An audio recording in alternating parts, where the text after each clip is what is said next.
Hello, everybody, and welcome back to another episode of Live with Roger Hanson. I'd like to welcome everybody back and get started with the show. Now, I want to discuss some more stuff that relates to my personal experiences rather than go into stuff about politics or even gaming. To be honest with you, I've done some good stuff on gaming and things of that nature, but I'm not going to get into it. Now, I do a lot of stuff that concerns the paranormal, UFOs, strange, bizarre, unusual stuff. But I'm going to hold off on doing that with Live with Roger Hanson because I don't want to get basically pinned down to that being the genre that I usually do. There's a lot of content that I do have out there. If you guys want to check it out, it's the one. You can go to the Wonderful World of Weirdness. That's one channel that I have, and then I have another one that's Strange Stories. Now, if you want to find that channel and it's hard for you to find because of the search option, SEO, what you can do is go to the Wonderful World of Weirdness, and I have that channel posted down at the bottom, as well as my partner John's. Me and him both run Wonderful World of Weirdness together. He's in England, I'm here in the United States, so if I'm not awake, he is. But he's got his channels too, which you can check out there as well. So that's the best way to find my channel, Strange Stories, which I have all of my raw videos on there, as well as the ones that are edited and put up on the Wonderful World of Weirdness, so you can check all those out if you want to. That's all my weird, strange, bizarre, unusual stuff. So and like I said, I don't want to get pinned down to that while I'm doing this video series. Usually I do about 12 of these videos per series per season, and that's what I'm going to stick to with this right here. So let me see what's going on. I have got issues going on with my frames. Let me see if that's so. Let me see. Yeah, I've got to double check, make sure everything's coming through. Let me see.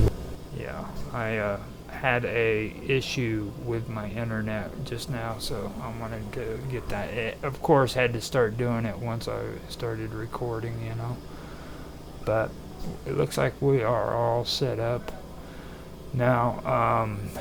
Before I get going, I'm going to tell you guys I did do a talking points up for this, but they were pretty fast because here in the last week or maybe a week and a half or so, I finally buckled down and started doing some work with a project that I've been doing with Minds Gaming through Glitch using A-frame. So I have been working more on my coding. It's just I'm using A-frame instead of freaking the normal JavaScript, so it's kind of annoying because it's I think that it's like the nightmare code. That's what I like to call it. And the reason why I say that is because even though I'm learning how to use A-frame, you know what I mean, I still haven't learned anything or relearned any of the old stuff I knew about JavaScript and all of that, so it's pretty crazy. It's a different way of doing this stuff, but I am doing that. I'm getting this stuff all straightened out. I've actually helped out or started helping him out with doing a VR room, and it's coming along so far. It's pretty cool, you know what I mean? So I do have a snapshot of it. I could probably share that screenshot of what I've done so far with it and let you guys look at it, but there we go. That's the beginning of it for me. It's, believe it or not, it's all about baby steps. Like, everything that's there is my creation. I've done all that. That, first of all, that wasn't borrowed from anybody else's pics or anything. I did that off of Blender, created all those assets. So that's all my stuff. And I put it together to start just the outsides of the lounge for Minds Gaming. This is his lounge for Dude Where's My Wallet. If you guys want to check that out, you're more than welcome to. It's a pretty cool setup that him and Within the Vacuum and Bob Dub do on Minds.com. So you check them out. They're part of Minds, the Minds Underground, the notorious Minds Underground. So go check them out, and you'll be able to go in there and hang out with them, talk about intellectual stuff. Like, they like to talk about the birds and the bees and things of that nature, duality, and how cool is that? So, and plus Satori D too. I keep forgetting Satori D. He's also in there as well. So give him a shout out. Let them know that you're there, and then go check out some of their shows. They're also doing projects with Mint Me, where they've created their own cryptocurrency token, and they are trying to get something going with the token system. So if you guys are interested in any of that, like I said, go check them out. They got some good stuff. So I'm wanting to switch this back over to something really cool, but I haven't really set anything up that's really cool, to be honest with you.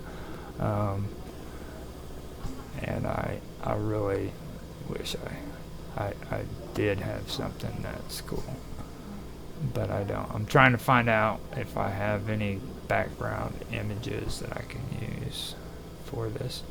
Now, there is the songs that I had on the stream earlier are from something that me and a guy by the name of Mr. Robot have been working on. So they are going to be out here before long. Me and Mr. Robot are working on a project that we are doing concerning audio visualizations, and it's also got something to do with audio visualization and music. And he is really big on the whole AI thing, which I'm cool with. I'm really cool with it, you know what I mean? So we are putting stuff like that together, and I'm debating on putting it on my show or series, the G Spot, or if I want to do it on the other one that I have called Murder Time Fun Time. And you guys know what that's all about. If you've played frickin' any video games, you know where I got the term Murder Time Fun Time from, so you know what I'm talking about. But anyhow, I'm debating on if I put that on there. It's going to be some good stuff. So with that being said, I guess I can get started on the topic that I wanted to discuss. So I wanted to, I did this outline, and like I said, it was pretty quick, but I think that I need to really think through what I wanted to start with. The thing that I need to really start out with is from the beginning of all this stuff. This topic is going to be about the Child Services and the Department of Child Services, and then the juvenile courts, and it's also going to involve, me and where I played a part in it, as well as what I learned and stuff about it.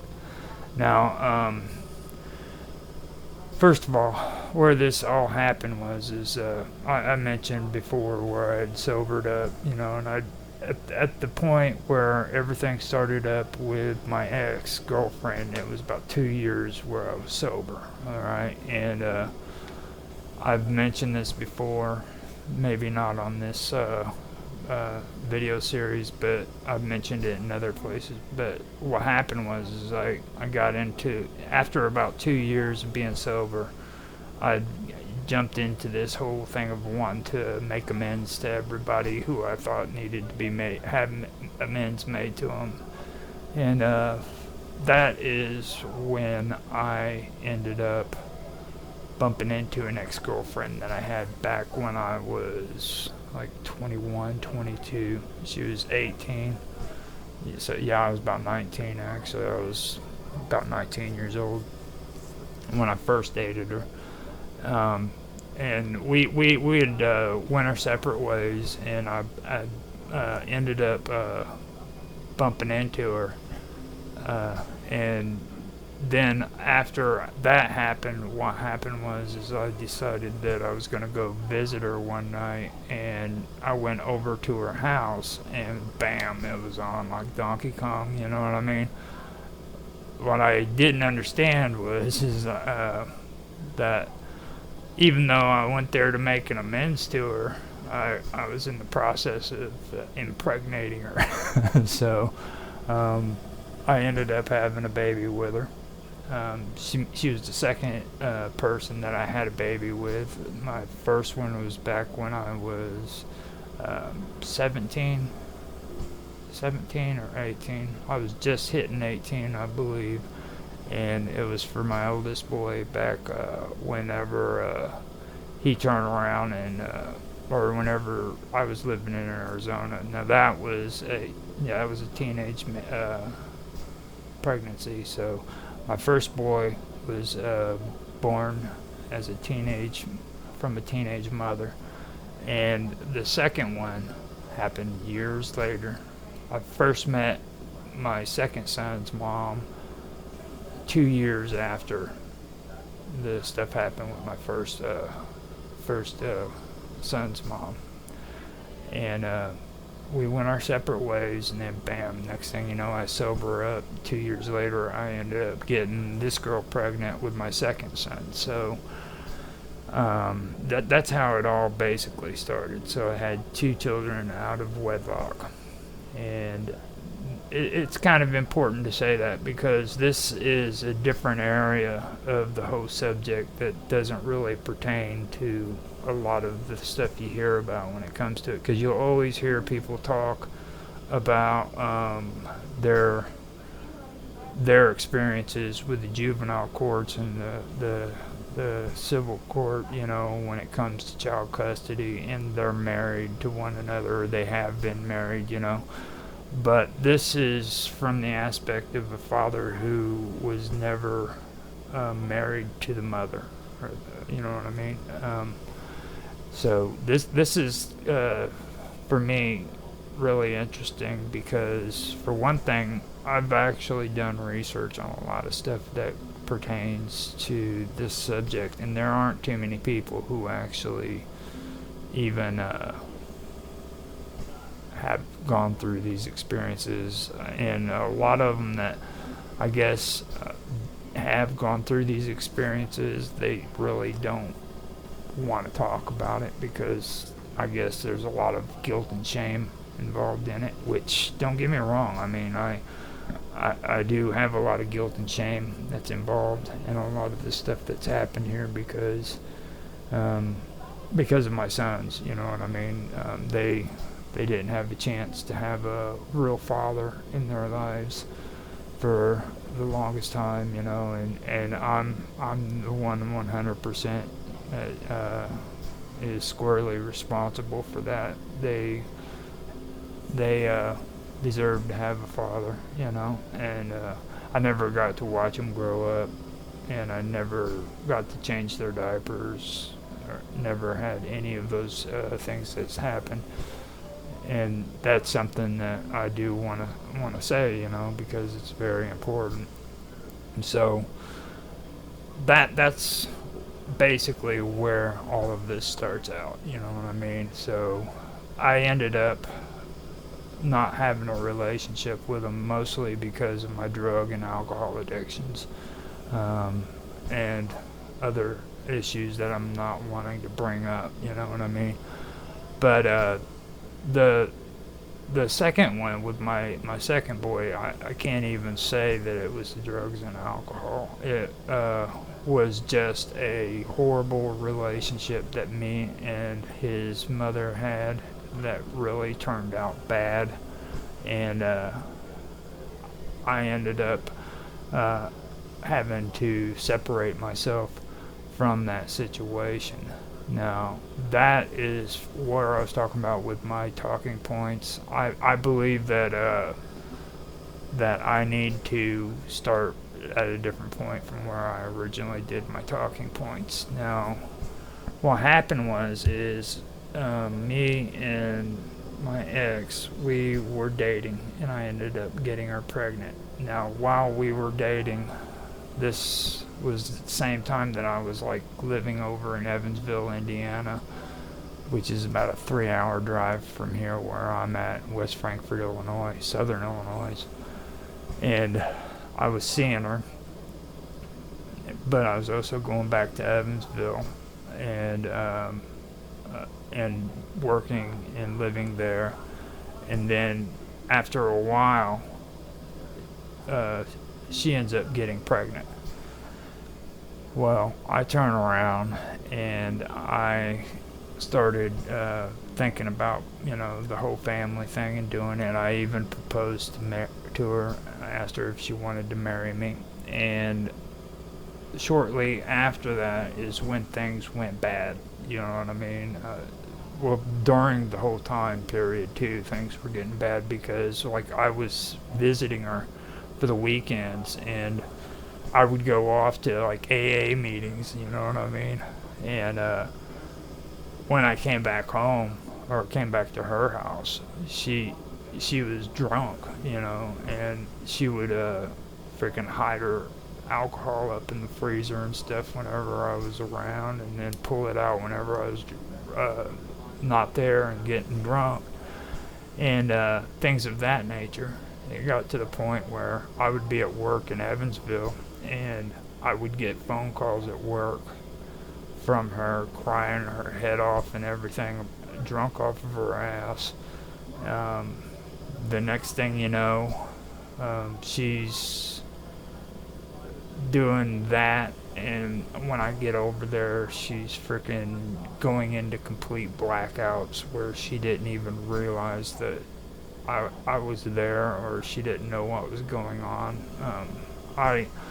At the time, I didn't even have a driver's license, and I was going and picking up her oldest boy, who is now the oldest boy. But at the time, he was the only one there. He was going to school just down the street, so I'd jump in her vehicle, drive down there, and pick him up after school, because she was in a complete blackout and didn't even realize that she needed to go pick up her son, and these were the kind of things that was going on. So what happened is I ended up having to eventually just break it off with her, and that wasn't enough. There was something else that was happening with me at the time that was just, looking back at it now, I can honestly tell you it was a bad idea. I mean, it was a bad idea, but what happened is I decided that I wanted to try again, and I told her that frickin' I would be back the following weekend, so that we could talk things out, hang out, and start trying to get back together. And the following weekend came, and since I was late getting there, she took it upon herself to have sex with another person, who, by the way, was friends with my sister and her then brother, or her then boyfriend. And that didn't go over well with me too much, What ended up happening is I ended up pushing her up against a refrigerator with my hand around her neck. And as I did that, I blacked out for that second. And then when I figured out what I'd done, I backed off and I left. So that caused a big problem, you know. And then, like, she has this sliding door window that I literally pulled off the hinge because she wouldn't give me my freaking card. And I walked in there and frickin' she still wouldn't give it, and that's when I did it. So that was on me. I did it and I walked away from it.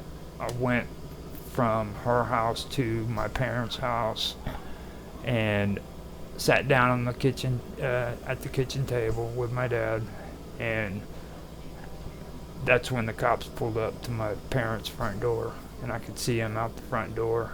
And I went out to talk to them, and that's when they said that they had reports. And from that point on, I went ahead, when it was taken into custody, went to court, or went to jail.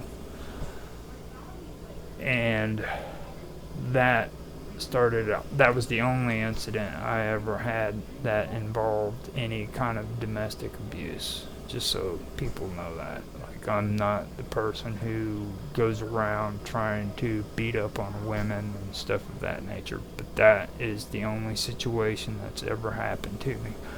I stayed in jail for like 15 days because I couldn't afford to get any financial assistance to get out. Finally, my dad and mom was able to get me bail money, and then it was a good thing that they did, because apparently now what they do is they make it to where they give you freaking restraining orders, and then freaking if you don't show up for the restraining order, it's automatically put in place. So I didn't know that I even had a restraining order when I was in jail. And like, whenever I was in jail, the weirdest part about that whole situation was, like, if I turn around, I had like my mom and my dad, they came to visit me, and if I was having a conversation with them behind the glass window and I said anything that the jails didn't agree with, they would literally mute me out to where I couldn't be heard. So sitting there, I couldn't have a conversation about the court case. I couldn't have a conversation about my ex. I couldn't say, talk to her or anything of that nature. It was just, if I even tried to mention that, which I actually did, and I found this out, they would mute me. None of that conversation, so that was the one thing that I wanted to bring up, because that's pretty fucked up, to be honest with you, that they do that in the court system. I'd actually forgotten about that. I probably wouldn't have remembered it if I didn't go and start talking about this stuff, but that is one thing that happened to me. After I got out with the bail money, I went to court, and she didn't even show up. Like, she just, it wasn't even part of her, it wasn't even a part of her daily obligation or anything, you know what I mean? She just didn't show up. I showed up, so the restraining order was dropped. After that, I didn't bother going over there until everything was straightened out. I went in to see the judge. The judge had me on unsupervised probation for 3 years. So I ended up doing that. They reduced the charges down. They wanted to get me for assault, but they got me for instead of felony assault, they got me for misdemeanor assault. So that ended up taking place, and I believe it was 2 years that I ended up doing unsupervised probation for it. and they reduced the charges down to that. And I ended up doing that, and all the time I stayed away from her. Then freaking I went to go see my son, my youngest son, when he was about maybe 3 years old. I had been seeing a girl that was living just in between West Frankfort and or she lived in between where this girl was living and West Frankfort. So I was always going through there, and one day I finally decided to stop in and, try to talk to her. And this was way after the whole thing. So we ended up, at the time, I thought, making our peace, and we ended up talking, and I got to see my son for a little while. Got to see his bedroom and hung out with him, and came back, and I even hung out with her and our oldest boy and my son, and watched them playing out by the swings and stuff, and it was cool. But where I messed up is like she wanted me to go to the store, and I told her that I could go to the store for her, and the kids wanted to come with me, so I took them with me. And she said, well, don't you take them over to your family's house. And she had this issue with my family for some reason, you know what I mean? And my family's never treated them bad, ever, not one time. They loved her to death, because we've known each other for quite a long time. And she just had a problem with it. So me being the idiot I was I went and I took them over to my sister's house, and they got to play with my nephews and nieces, or he did. He got to play with my nephews and nieces. And apparently she must have heard about it, because she started freaking talking a bunch of crazy shit. She started making threats, okay, about if you or your family tries to come out to see your I don't want to say his name, but it want to come out and see my son. It was what they were saying, that I'm gonna have the cops called on you, and so's my dad and my mom, because it's trespassing and stuff. And then the arguing with her got so out of hand that finally I was like, it's not worth dealing with that stuff. So and it could be an excuse for just making it easier on me. I don't know, but I just figured it wouldn't even be good for my son or her oldest boy, who I really do love to death. I mean, he's a great kid, or he was a great kid. He's an adult now, but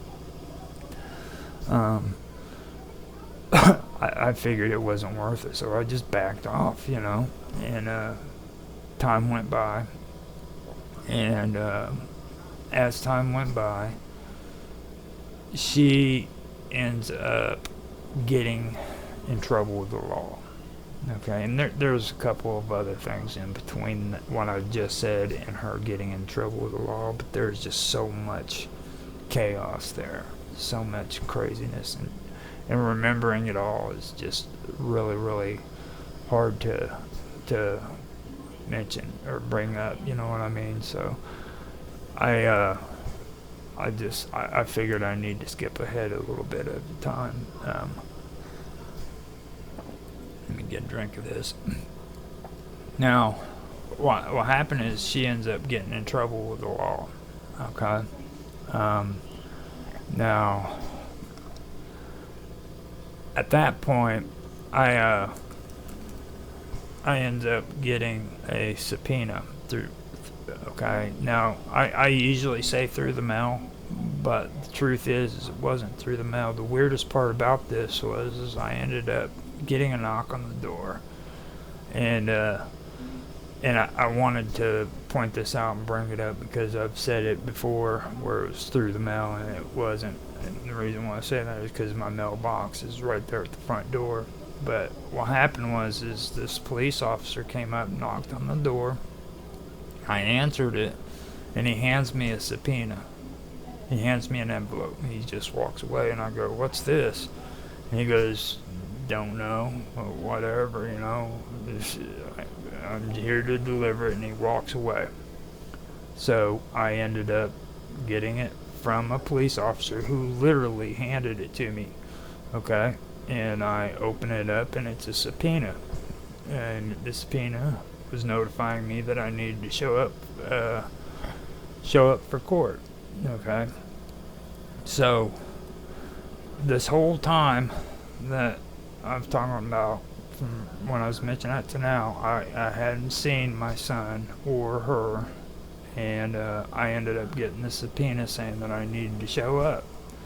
So I get all ready, and I show up for this court case. She shows up too, and she's sitting across the hallway from me, and my boy's playing, you know, he's making little airplanes and stuff like that, and things of that nature outside in the hallway, and I'm trying to be nonchalant, but still at the same time I'm watching them, you know. And this counselor kept coming over to me and talking to me and telling me that, well, this is what's going on, and I finally told her, you know, there's a lot of issues going on here with her that you need to pay attention to, because like she's not freaking really all that straight in the head, you know. And this woman was the investigator, that was the one who was on the scenes, and it was her responsibility to investigate what was taking place whenever she showed up, and all the way up until later whenever my ex was supposed to get a counselor in order to resolve what was going on with family services and juvenile court. And she straight up told me, she's like, "Well, yeah, I understand. I'm sick of her too. This is getting to the point where somebody else is going to have to be assigned to her." And they ended up assigning somebody else to her. And what I found out was this investigation was only supposed to happen and take place for a year.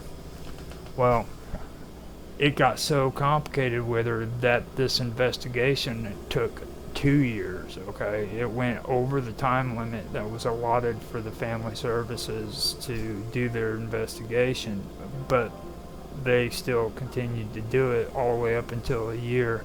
And by the time it was done, she had been through 2 investigators, I believe it was, where they'd just given up. And I guess they had the second one come in and also did it as well. So it was pretty interesting whenever I look at all that about what was taking place there. Now, after that happened, what I ended up doing is I show up for court, all right, and I'm talking to this woman, and I'm looking around at the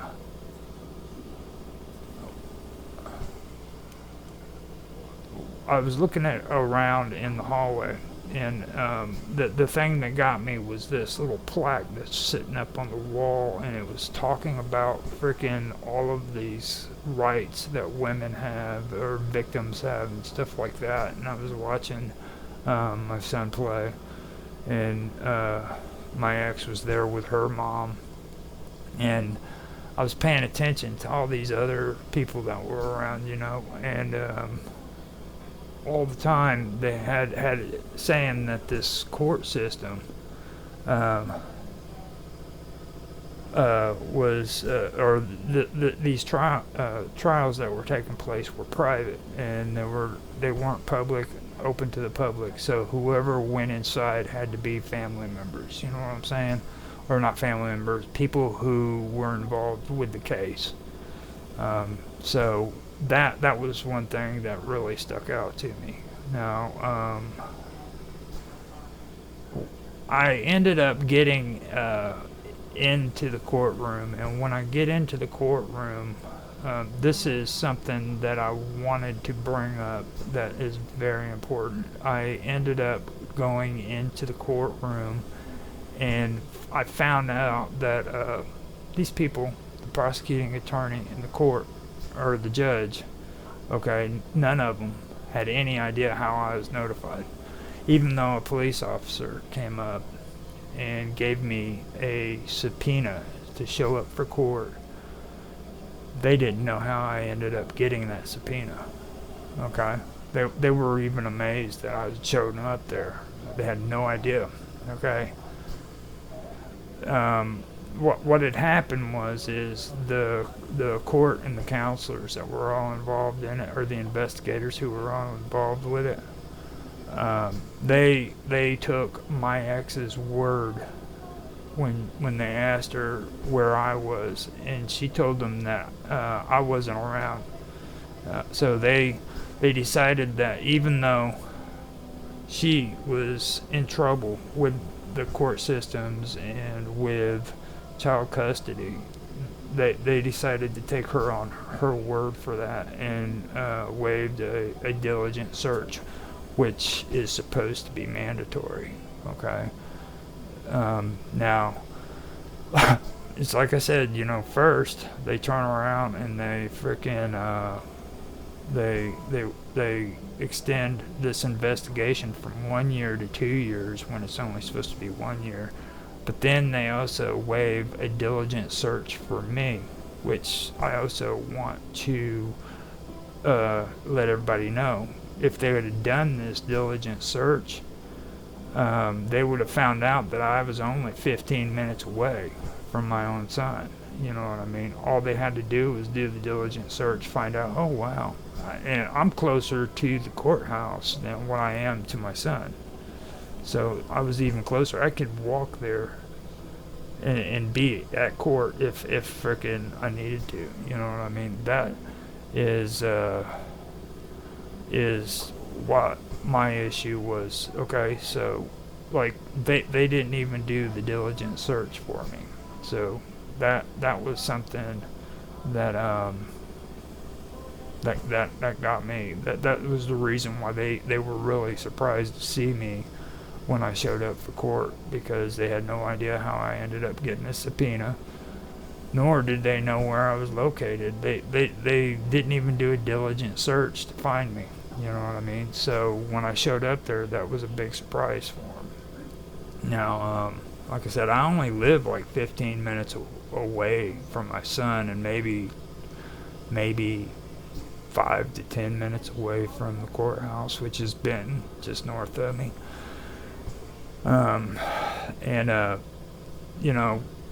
That was when I finally got into court. Now, what happened there is another thing that I do want to mention, and this is very, very important, because a lot of people fall for this. Now, when I got into court, they asked me if I wanted a public defender, and everybody jumps on this public defender thing like it's just the greatest thing in the world. And I was one of them. I fell for it. I was like, yeah, I probably should get a public defender. I didn't think much about it. So I said, yeah, sure, why not? And then after I said that, they said, well, if you want a public defender, I'm going to need for you to sign this paper that says that you're indigent. Okay? Now, this is one of the biggest mistakes I've done, and I've done it, and I screwed up on that on so many levels. First of all, I signed that paper, and second of all, I ended up getting a public defender. Okay? Now, the thing about the whole indigent thing is when you sign that paper saying that you're indigent in order to get a public defender, you have to understand what an indigent person is. Okay? An indigent person is so poor and needy that he or she can't provide the necessities for life, like food, clothing, and a decent shelter for himself or herself or whatever, okay? And that was something that I never took into consideration. I'd just gotten into this room, found out they didn't even know anything about me. They didn't know where I was or anything of that nature. And I was pretty I was pretty much out of it at that point, you know what I mean? I was in dismay, basically, because of what was happening. And then to find out that they didn't know anything about where I was, they didn't even try to look for me. They took her word for it, basically. And I did find out later that they did take her word for it when they asked her. They apparently did ask her where I was at, you know, at some point in the investigation. But they took her word for it that I was not in the picture, in that frickin' all that good stuff, which they were investigating her. Why would you take the person you're investigating? That's like going to a serial killer and asking him some kind of crazy freaking information and taking their word for it, you know. It just, to me, that seems careless. And they did this, and they waived the search for it. And but anyhow, let me get back to the indigent thing. All right. Now that's what an indigent person is. They can't provide themselves with the necessities of life, like food, clothing, or anything like that. It also pertains to not being able to provide sufficient a defense, or not having the sufficient amount of money to afford a lawyer for defense. But this is supposed to happen in criminal cases, okay? Now, that's what threw me off. I went in there. These people told me that I needed to sign this paper if I wanted a public defender. So I signed this paper. And the funny part about it is you know, this was a civil case, okay? And I was told to sign a paper stating that I was indigent. And these papers are usually used in a criminal case. Now that right there, looking back on it, seems strange to me. Why did they have me sign this paper in a civil case when usually they're used in freaking criminal cases, you know? And that is what one big problem of mine was, because I ended up signing that paper, getting a public defender who, by the way, didn't do a damn thing for me.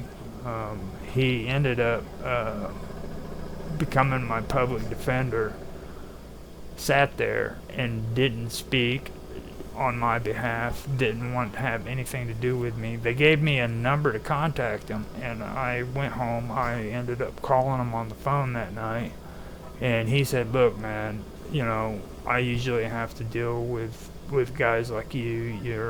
You're the spouse of this person or the ex-spouse, and you usually end up being crazy and wanting crazy stuff and saying crazy stuff, and I'm just not going to help you. I mean, he point blank said it on the phone, you know. So he didn't want to represent me in this courtroom, you know. That, you know, I wasn't even really supposed to be there, other than the fact of my son. I wasn't the criminal. It was my ex. She was the one who committed the crime. And which honestly, to me, yeah, it was a crime. It was a crime. But this is where everything starts getting crazy. All right. Now, this was a civil case.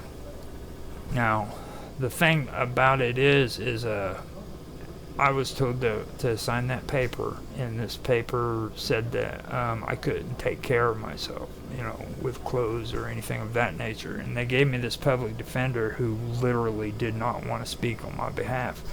And later I found out, while the court was going on, that because I signed that paper, freaking, I was not allowed to speak on my own behalf within court, inside the courtroom. I had to have my public defender speak for me. And the only way that I could talk in court was if the court gave me permission to. Okay? So basically, I had to have a middleman there to speak for me. And because freaking I had signed that paper saying that I wanted this public defender said everything for me, and I didn't say anything. He never conferred to me, never told me what was going on.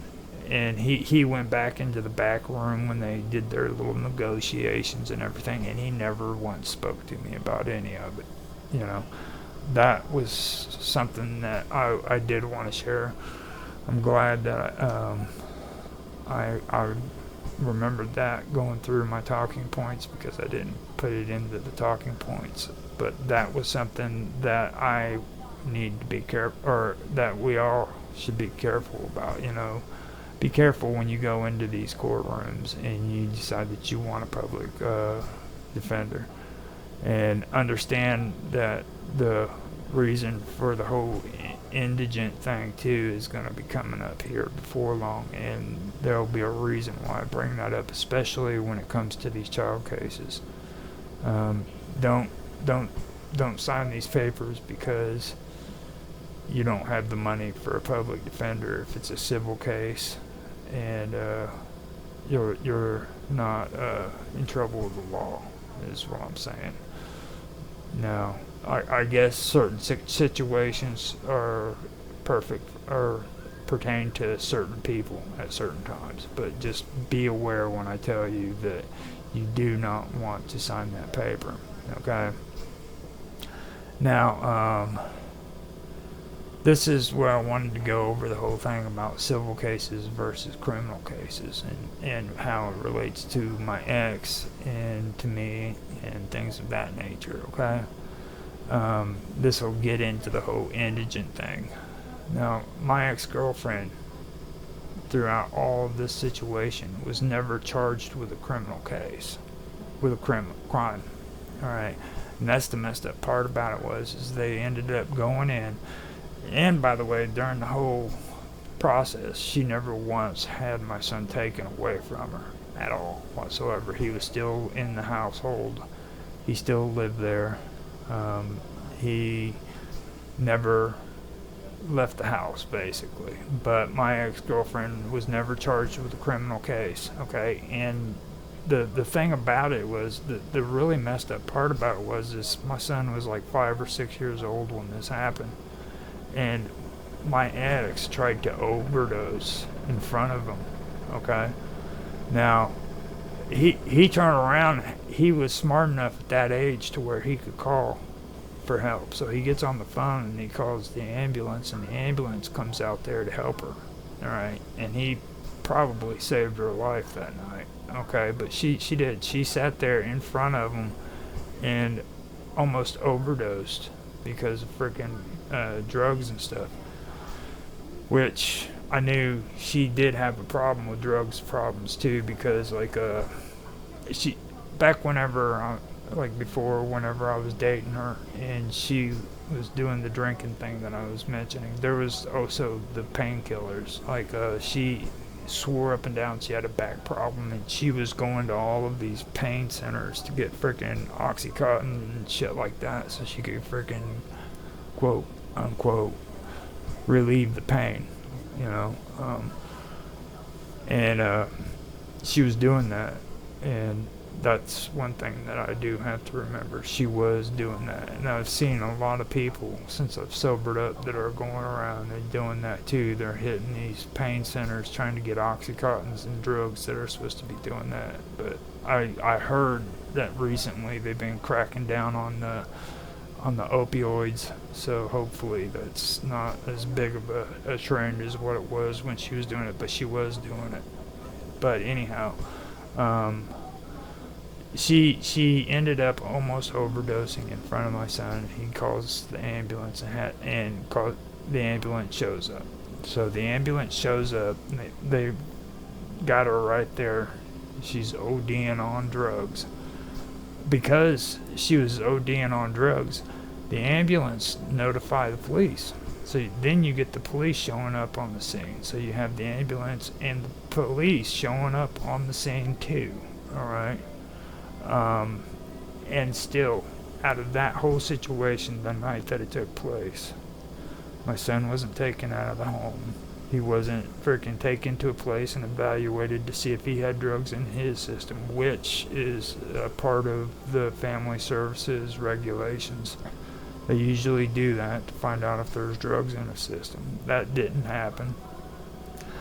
There was no criminal charges brought up against her, even though the ambulance showed up and the police showed up.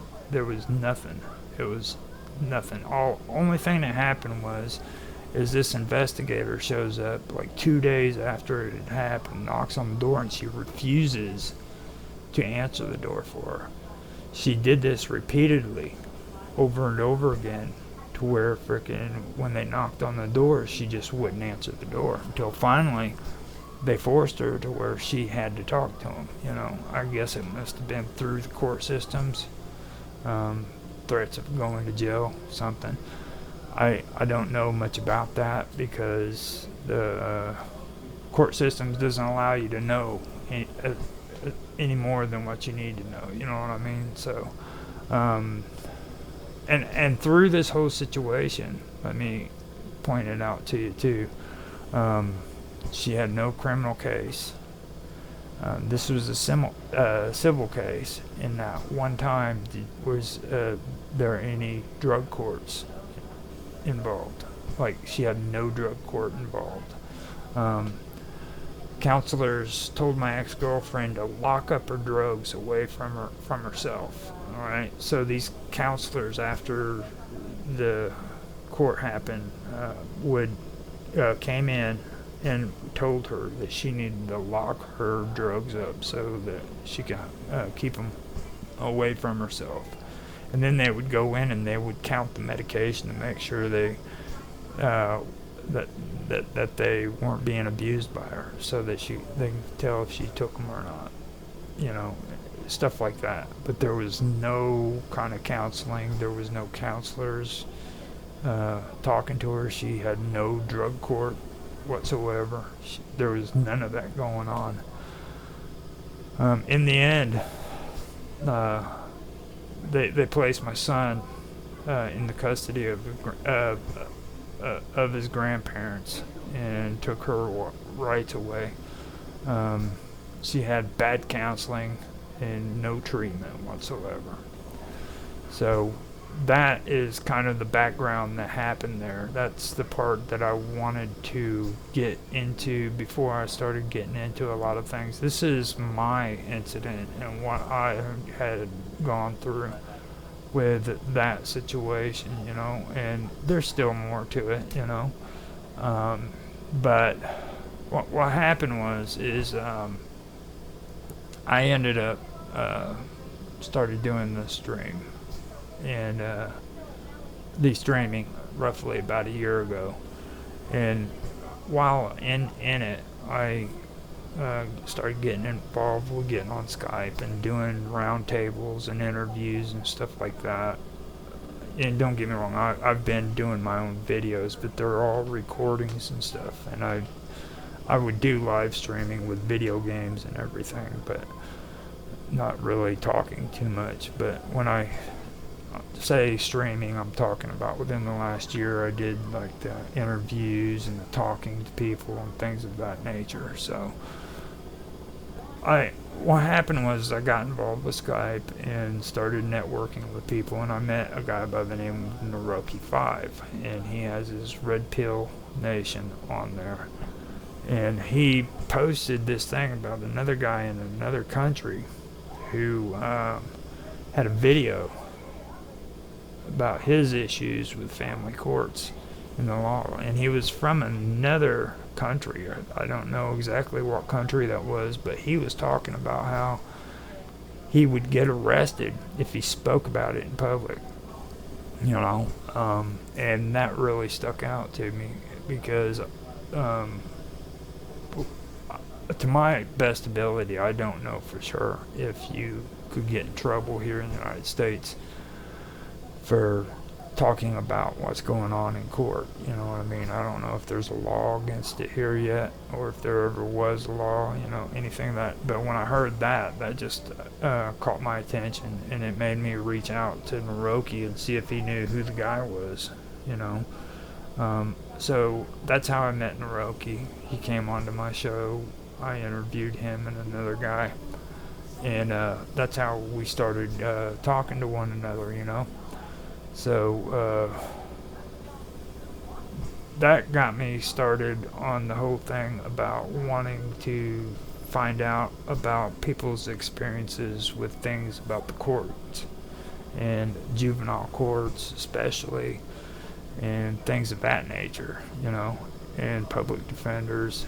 These are the kind of things, civil case versus criminal cases, things of that nature. These are the things that I wanted to have a conversation about when it came to this kind of stuff. And I'll tell you right now, I've not met anybody who wants to talk about it. It's either that bitch, the whore, they want to talk about that bitch, the whore, or they want to talk about how they freaking were done wrong in the court systems, and they freaking lost custody of their kids who they help raise and stuff like that, And everybody else seems to be focused on these topics, but nobody really took a look at the court systems and how the court systems were monopolizing off of this stuff and hiding behind freaking privacy laws.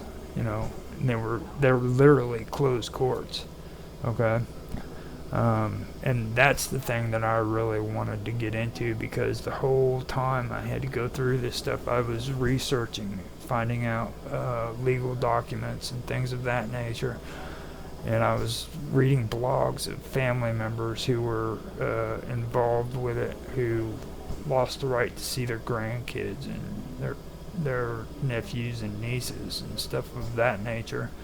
I also heard a story of a mom whose daughter had literally lied because she had gotten in trouble with drugs before, and she had gotten her kid back, but because her kid wanted to stay up late at night and she told her, no, you need to go to bed, she went to school the next day and told the counselor that frickin' her mom was doing drugs and drinking the night before, and they immediately took her from the home, and they tested her for drugs and everything, found out she was clear. And even though they found out she was clear, they still kept custody of the daughter for quite a long time. You know what I mean? And this is the kind of stuff that I'd read, all right?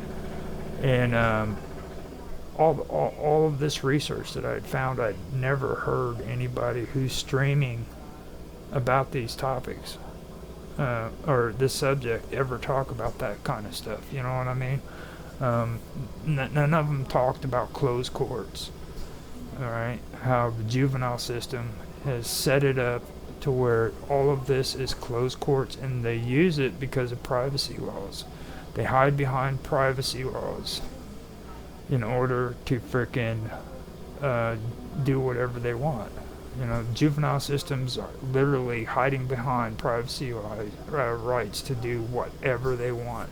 They have complete and absolute rule, and they can do whatever they want because these privacy laws, they make the trials that you go to, like I said, when I was sitting in the room and I seen all these rights that the victims have and the private room, trials, signs up. What it is these juvenile courts are hiding behind these privacy laws, and by making the trials private, they're only allowing people who are concerned with the case into the trials while they're taking place. You know what I mean? So it doesn't matter if your family member. Now, if a person that's involved wants their grandparents in there, then the grandparents can come, because that's what my son did. He wanted his grandma in there, so she came with him. But the only reason why I was there was because I was the father. There's no aunt or uncles or freaking mom or dad, whatever, if they weren't involved in the case. You know, that's if the child wants that person to be in there with them, then they'll do it. You know what I mean? But other than that, nobody. The thing that really got me about it too was like my son had to have an attorney of his own as well. So I ended up having to have a public defender. So did my son, and so did my ex-girlfriend. So we all ended up having the attorneys. Now, besides all that, when it comes to these privacy things, case files, all right, the case files themselves are hidden. Like the court system literally denies access to these court cases because it's children involved. Okay, and they do this with all of them. It doesn't even just have to do with custody cases and family services. This is everything about juveniles. Okay, all of these files are hidden from the public, and they do this because they're supposedly protecting those involved. All right, so they basically have free run of everything. That judge gets up there, he makes his decision. As long as he's wearing that robe, he is the final decision. You got to understand that he has absolute law. That judge has just as much power as the freaking people in the Supreme Court while he's wearing that robe, and as long as he's doing his part as a judge. Now, if I disagree with the decision they have to make, or they make, okay, I have to go and ask the freaking government for permission to sue, and then the government has the right to say, well, yeah, you have legal rights to sue this person. I just can't go and sue this person, you know what I mean? I have to ask the government for the right to sue this person. Then when they say it's okay, then I can sue them. So that's something that really stuck out to me whenever I was going through this process and learning about it. So the first thing that I learned was I don't go in and I don't sign any papers saying that I'm indigent, especially when it comes to a public defender.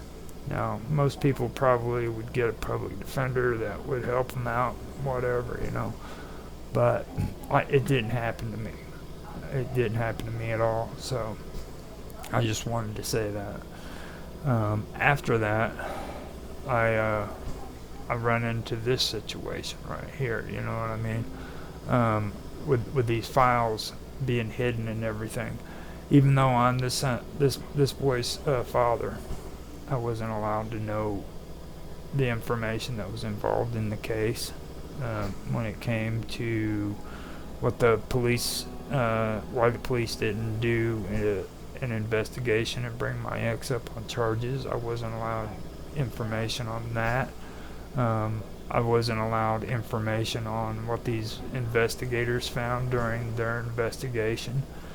They literally would not let me have any kind of files whatsoever when it came to family services in the court systems either. I mean, there was actually nobody to contact when it comes to the court systems, because what they do is they are supposed to be responsible for this stuff, the juvenile courts, and they dole out the responsibilities to all of these non-governmental organizations. So what they do is they go and they frickin' get the cases, and then they transfer it over to family services, which isn't a frickin' government office. It's a non-government office. And the family services, they turn around and they do the same thing. They dole it out to somebody else. So they turn around and they give the responsibilities over in this area to an organization called the Catholic Social Services. So it's gone from the juvenile court to family services. Then from family services, it's gone to Catholic Social Services. So that's 3 organizations right there. Now you'd think that that would be enough, right? No, it's not. So now the Catholic Social Services are involved. They can handle the counseling and all that stuff, but they also want to have people that are like driving the child to visitations and stuff like that. So what they do is they freaking go and they hire somebody to go pick the child up, take them to wherever they have to go for visitations, and bring them back home. So now you have 5 different groups. You have the court systems, family services, Catholic Social Services, no, 4 of them. So you have 4 things going on there, okay? And this is a monopoly. They're making money off of this, all right? Now, they didn't make money off of me out of it, and they probably didn't make any money off of my ex-girlfriend either, but I'm pretty sure that there were people who had been in problems with their kids that had to freaking pay for all this stuff. Not to forget the freaking court fines, the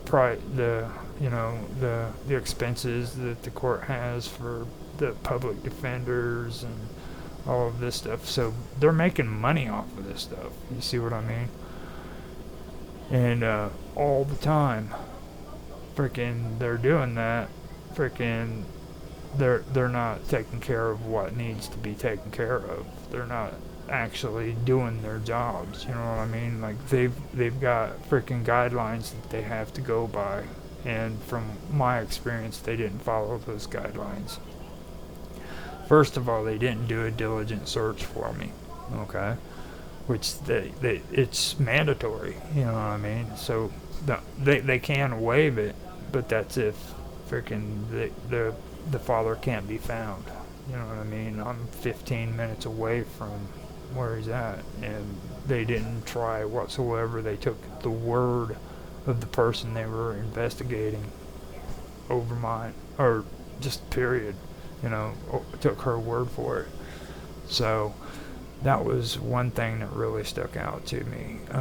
Then after that happened, I get into court, and I end up finding out that freaking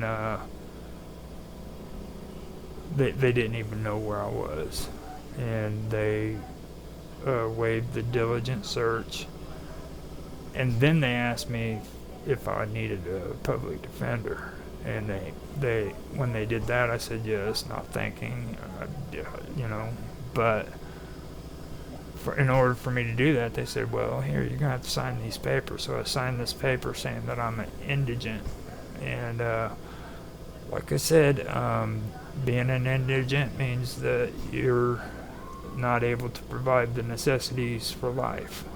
So that ends up coming back to haunt me too with these counselors. And eventually the courts did allow me visitation, okay? But they also had it in their minds that I was an indigent person because I signed that paper, alright? Saying that I couldn't freaking provide the necessities of life for food, clothing, and a decent shelter, and so forth, you know what I mean? Which I was living in my own place, had everything going, didn't have to worry about any of that, which basically it wasn't true, you know what I mean? Now, I did move back here to help, take care of my parents, but that was it. I had my parents living with me. I had to take care of them, and that wasn't an issue. It shouldn't have been an issue. I thought that it might have been. It could have been, but it shouldn't have been that big of an issue.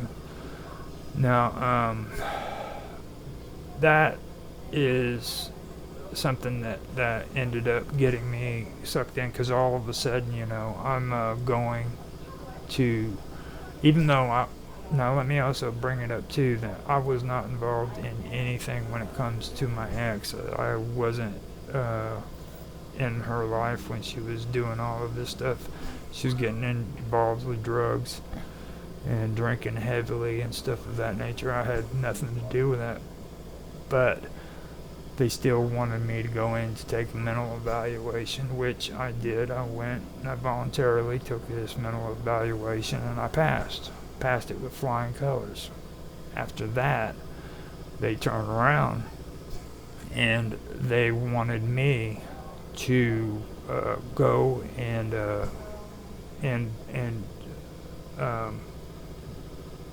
they wanted me to go and first they wanted me to do the mental health evaluation. And I'm trying to get this all straight so that I don't mess up. I can say it as appropriate as I possibly can. So I went in and I did the mental evaluation, and after I did that, they turned around and they also freaking wanted to come into my house and inspect the house. I wasn't involved whatsoever with any drugs or alcohol or anything like that. I've been sober for freaking well over 21 years now. I was sober back when this was taking place, you know what I'm saying? But they wanted to come in and inspect my house. Now, they ended up, oh wow. They ended up wanting to do that and wanted to inspect my house. Okay, but while they were doing that, they didn't want to tell me that they wanted to place my son with me, or if they didn't want to place my son with me. Okay, and that was something that really got me. Now, first, like I said, they weren't wanting to give me any information. They weren't wanting to let me have access to any of the files to find out what was going on with this case and what had happened. They didn't want any of that. The only thing I had to go off of was the subpoena that I got, which explained what happened when the police showed up for the actual event, and that was it. Okay, that's all I had to go off of. From that point on, I got no paperwork, no nothing. They allowed me to have Christmas, or they allowed me to have visitation, and that was it. I was able to visit my son once a week, so we would first meet. We first started meeting at McDonald's, and then after a while it went from McDonald's to meeting up at the public library, and we hung out and read books and talked to each other and stuff of that nature. We did that for a while, and that was it. There was nothing else involved. And then I kept calling this counselor that she had, that my son had, and asking her if I could have information on what's taking place and stuff like that. And she'd say, "Well, we'll try to get it." And it never came. They never produced anything.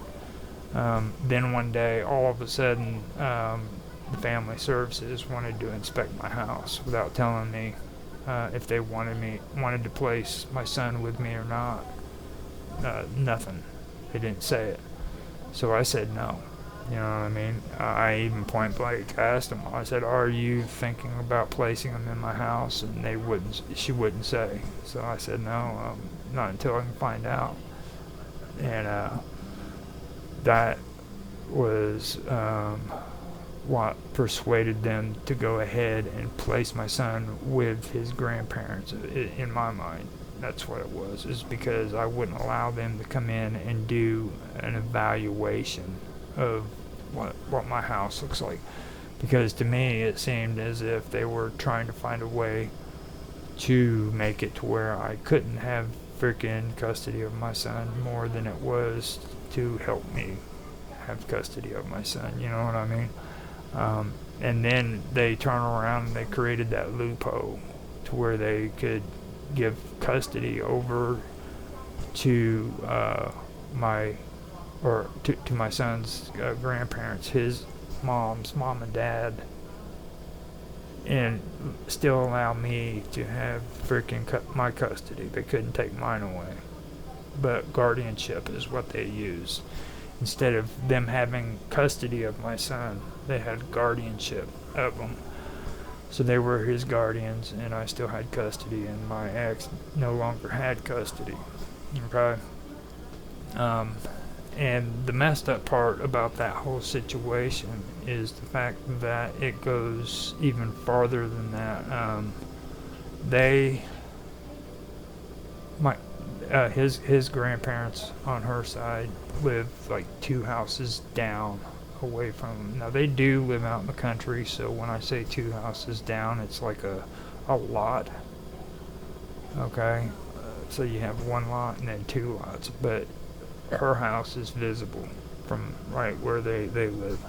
So what they did is they took this kid and they moved him out of that house 2 lots down to a grandparent, so that he didn't have to live in the situation, but instead he could watch from a distance while his mom killed herself with drugs and alcohol rather than being in the home. So that was something that really messed with me, you know.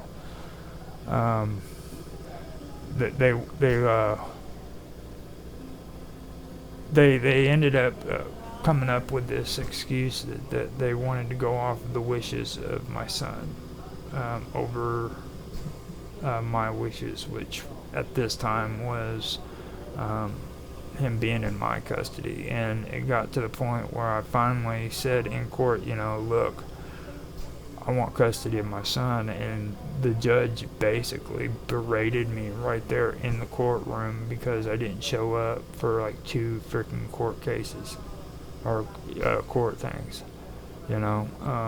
And I found that pretty offensive. It was pretty bad, you know what I mean. The whole court system and what took place there started to seem as if it was nothing but a kangaroo court. These people go in, they sit down, and the judge freaking hears the case, and then the judge and the attorneys go back in the back room and they discuss things, and then they come out and everything is settled, it seems, you know what I mean. And it seemed like everything was just a kangaroo court is what it really ended up being in my sense.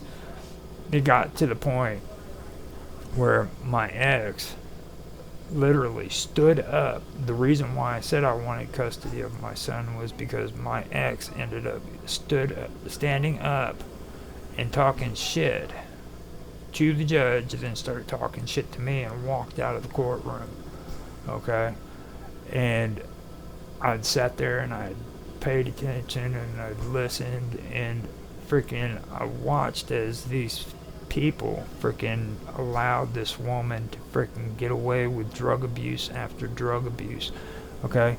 She would steal the freaking medications that they told her to put inside of her safe, and they would always catch her.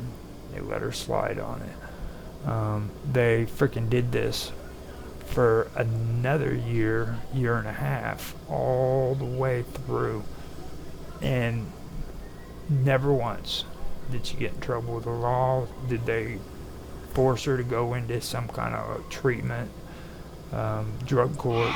Nothing. She didn't have to do any of that stuff. So it really got out of hand, you know. So that is one thing that really stuck out to me, and it to this day it still drives me nuts when I stop and I think about that stuff, because it's something that these courtrooms have been doing for a long time, and they're the rules that they're supposed to follow, they're not following them when it comes to these family services. They're just completely not following them whatsoever. And I had to witness that myself over time. Now, the thing that I do also want to mention too is like I said, I had to take the mental evaluation, and I ended up freaking showing up for court, doing the mental evaluation. I had the visitations going, and things of that nature. But in the end, what happened was is they gave custody over to his grandparents rather than me.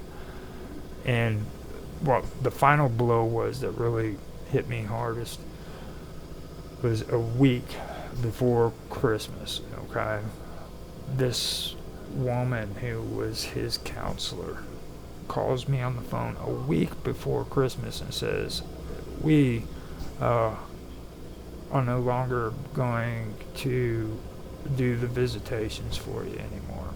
You know, waited a week before frickin' Christmas to do it because she's going on vacation, and it's going to be the beginning of the new year when she gets back, and she wanted to start it all fresh. Now, because she was worried about her cases starting over fresh, she's going to call me up a week before Christmas so that she could say that I didn't have any more visitations with my son. Okay? That's how shallow this was. This is how bad it got, you know. And I really wish that frickin' I would have said more and have been more hateful, you know what I mean, when it comes to that situation, all of this situation, because in the end it got to the point where I didn't have any hard feelings for my ex anymore, because for one thing, she was a drug addict and an alcoholic who needed help and didn't get the help that she needed. Instead, she ended up getting the runaround. These people who are supposed to be reuniting families aren't reuniting families. They're actually making the situation worse. And I got really, I was got more angry at these institutions than I did with her or with her parents or any of them, you know what I mean? I don't even know for sure if it was her parents that were making the threats or if it was just her talking out of her mouth. Her mother was a great person, always nice to me to my face, but you know, I've met plenty of people who were nice to you to your face, so I don't know if that was true or if it was just a bunch of lies, which with her it could have been a bunch of lies. She was something else. I generally knew that I was crazy, alright, but the only person that I honestly know who's crazier than me would be my ex-girlfriend, and I can honestly say that, like, she is 100% nuts, you know.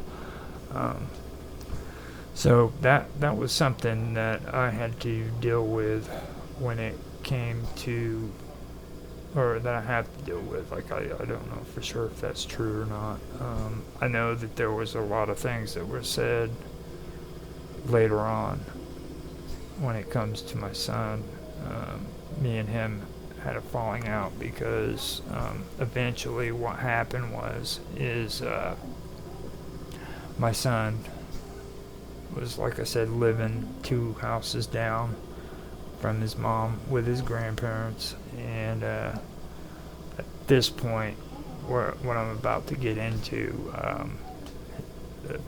my son and his oldest brother's grandfather passed away, and their grandmother is the one that was there taking care of Wayne.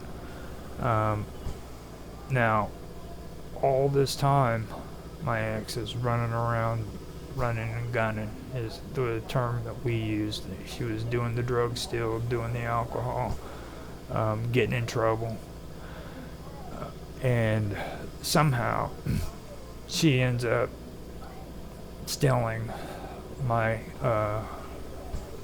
her oldest boy's friend who lived next door's drugs, and took them back to her house. And he went over there, and she came to the front door and tried to get into a knife fight with him. All right, and they ended up having a drag out fight. Okay, now I was still talking to both of the boys on good terms and stuff, and they told me this, and I wasn't thinking of it from the point of view of siding with her. Okay, first of all, I still care about the woman, no matter what anybody says. You know what I mean? I still care about her. She's the mother of my child. You know what I mean? And that's just the way it is. And I let them both know that. But also, I was listening to them, and it was more important about what they were saying rather than what happened. You know, these two had literally become enraged by what was happening, and they started talking crazy shit. You know what I mean? And I told him, look, man, you know, you need to freaking make up. You need to. It's bad what she's done. She's been arrested because what happened was they got into this fight. The cops showed up. They went into her place and found cocaine in there, and she was arrested for cocaine. And then afterwards, that's when I had the conversation with the boys, and it got to the point where they were misunderstanding what I was saying, and all of a sudden they were saying or seeing me as being freaking the bad guy, the one taking up for her and saying that they were wrong and all this shit, and that's not what I was saying. I wasn't saying that by any means. But we got into a pretty big argument over it, and it was a while before I talked back to him again, and it took about 2 years, and we're still kind of off and on with the conversation with one another. I love them both, and I hope the best for them, you know. Now these organizations too, I also wanted to mention that I had a situation with my oldest boy where, like I said, it was a teenage pregnancy, and you know, I was always into drugs and alcohol back then, and it got to a situation where me and my ex back at that time were messing around, and her freaking grandmother, who was had custody of her, caught us messing around on the couch, and that got into a big fight. And that was when they decided that they were going to leave for Reno, Nevada without me, because at the time we were going to go to Reno, Nevada together. And I had quit my job and gotten all ready to leave, and we were set and ready to go. And when that happened, freaking, I ended up staying in Arizona, and they left. And from that point on, she was still pregnant with my oldest boy. I didn't even know his name when he was born. Okay. But from that point on, when they left, I had no clue what was happening. I would contact these non-governmental organizations, you know, child support enforcement, and try to figure out, you know, who my son was, what his name was, things of that nature. And I got literally nowhere. These people will not give the father or the other person who they want child support from any information pertaining to children. So there goes the privacy thing again. So you get no help from these organizations whatsoever. And this happened for quite a long time. I just met my oldest boy when he was almost 30 years old. Okay. I found out what his name was when he was like 25 or 26 years old. Didn't even know his name. Okay. I got a picture of him. You know, he's a good-looking kid. He had this picture of him when he was a teenager, and he looked just like me. It was eerie because when I looked at it, like I was looking at me when I was 15, 16 years old. You know, it was that weird for me. You know, but that was what happened when it comes to my oldest boy there, and I got no help. What ended up happening is my sister ended up getting in contact with a cousin that I have, and they started searching for him. And they ended up doing an internet search and finding out where my ex-girlfriend from that situation was, and found out she was bouncing from place to place and where her favorite place to bounce to was. So they ended up contacting her through that address in Indiana, and by luck they were able to get in touch with her, and she later contacted me by phone, had a conversation with me, and that was where it all started. That's where I found out what his name was, how old he was, things of that nature. I still didn't talk to him. That didn't happen until about maybe 3 years ago. And that's when he decided to move from Indiana here. And this was all after all the stuff that happened to my youngest. It was all under the bridge. But he ended up moving here. And I've realized that boy has a lot of me in him, because he is an asshole just like me. He treats people like shit, and he has no problem with it. And that's one bad behavior that I had. It got to the point where he was doing that with my dad. And I mean, I know my dad's old, he's grumpy, and he's dead set in his ways, but you know, you gotta learn how to respect your elders. And that's something that I will not tolerate. I will not tolerate when anybody disrespects their elders. I've got to sit here and take care of my mom and my dad, you know, and whenever they start acting that way and getting all crazy, I do my best to bite my lip and just say yes, Dad, yes, Mom, whatever, you know. And it got to the point where me and him bumped heads, and he moved out. He's living with my niece and her husband now. I hope he's paying rent with them, but you know, I love him to death, but there's just a certain time where you have to start telling yourself, look, man, you might love them, but that doesn't mean that you be their best friends, you know. I'm not gonna bend on that. You treat people with respect, and you can't be disrespectful, and I'm trying to do that right now. I've had some issues that had taken place in my own personal life that that have affected me. I've had more things wake me up since I've been sober. Like, the craziest shit that's ever happened to me in my life has happened now that I've been sober, compared to when I was drunk and high. When I was drunk and high, I didn't have to fucking contend with shit, you know what I mean? Other than the pain towards the end, you know, the pain of drinking and doing drugs. The shit started hurting after a while, but that has nothing in comparison to reality, man. When you sober up and you have to deal with life on life's terms, man, shit gets real quick.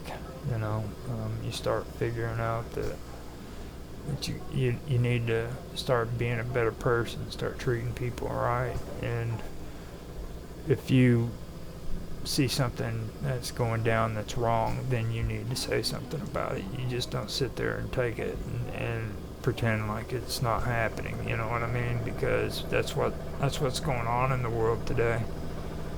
There's too many people saying, "Freaking, you know what? We're just going to overlook that and ignore it."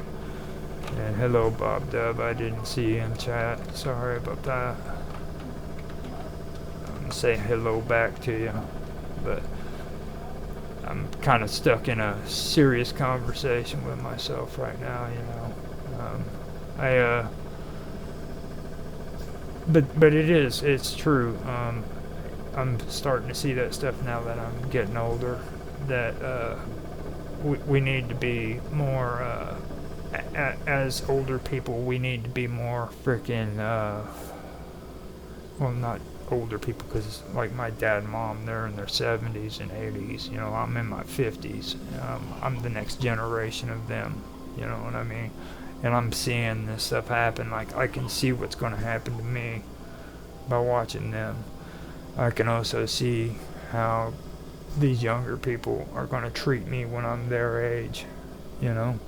So I don't put too much stock into this freaking, what do you think we should teach young people? Well, I've sat and I've watched how they treat older people, and it's horrible.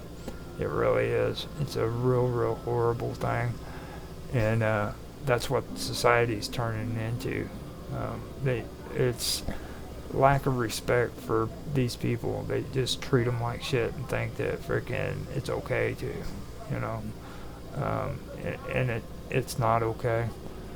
There's a lot of serious things taking place in this world when it comes to the elderly, and they need to be paid attention to, because in the end, we're going to be that too. And that is basically the reason why me and my oldest boy got in a big fight, was because he has that attitude, like frickin' it's okay to be this way, you know what I mean, and to treat people like shit. And I could not cope with that. I ended up frickin' getting into an argument with him, I was upset because like he was planning on moving out, and I'd be cool with that, but like when he freaking started acting like he wanted to sneak out, you know what I mean, rather than tell us, hey, look, we're moving out, or I'm moving out, I got a little upset about that too, So yeah, I know it's time for, there's a time when people need to leave the den and stuff like that, but the only reason why I don't think he freaking snuck out was because freaking he had his computer here and he didn't know how to sneak it past us without being seen, So, but he at least moved somewhere safe, and he's there with my family still, and hopefully, he doesn't hate me too much, because one of these days he should talk to me. And I don't like how things ended with him and his mom, and I don't want it to be the same with me and him, because I never got to know him when he was a kid, and it all goes back to what I said in the beginning. These two never had a chance to have a real father, somebody that was there, willing to, or that was able to take them back and forth to school and give them money and allow them to go out on their first date and change their diapers, stuff like that. So that's the one thing that really gets to me, and I don't want to go too much into that because I could actually get kind of mushy, start talking about love and shit like that. But I am aware of all that, and I know that I love them to death. I mean, and that's really the way it all comes down to. These courts, they can frickin' say whatever they want. They can say that frickin' that you don't have any more rights, like you're no longer their father. But the truth of the matter is nobody can say that. Like a father, you're their father no matter what. I'm pretty sick of society anyhow, and the way they this whole system is, and how we're supposed to abide by the rules according to their way. But if you don't abide by those rules, guess what happens? Yeah, better think about that one. It's a big world out there, and I'm not the only one in it. There's a lot of bad people doing a lot of bad shit, so that's the reason why a lot of these rules are here, and I have to accept that and understand that. But that's pretty much all the stuff I wanted to talk about when it comes to this stuff. I've only got an hour and 41 minutes of videotape in, but I've got like an hour and 57 minutes of stream, so I think I've done pretty good. It looks like I have, and I do appreciate Bob Dub for stopping by and saying hello. So far it looks like I got a couple of views, but that's pretty much it. I mean, that's all I can do. Usually I try to stretch it to 3 hours, but I do not want to sit on here and try to stretch this any farther than I have to. It is I've covered a lot of the important stuff that I needed to talk about when it comes to this subject, and for me, I think that I'm done with it. I'll come back and I will try to do another one that's a full 3 hours. Like I said, I only do 12 videos. I haven't got the 10th video edited and put back up yet. I've been doing a lot of other stuff, but after I'm done here, I will go in, finish that, and I will have it scheduled to come out. I believe that part 9 was this week's upload scheduled, so that one should be out, and I'll have part 10 ready for next week. This one should be 11. I usually don't like saying what parts there is in a video series, because that means that I'm going to have to do it all in the right order, if that makes any sense. Like, if I leave the episode number out, that means I can just publish it whenever I want on any platform, and I don't have to make sure that it's all the same, in the same order, and stuff of that nature. That's just a way I've been doing stuff that seems to be helpful for me, so with that, I guess I can go ahead and get off of here, and I will talk to you guys later. I hope you enjoyed. If you did, leave a comment, have a conversation with me. I love to talk in the conversations, or in the comment section, more than I do in any chat. So let me know what you think about it, and if you got any experiences or anything of that nature, and you want to talk about it, then share it with me. I'll be more than happy to listen and have a conversation with you. And with that, I will say good night, and I hope you guys enjoyed.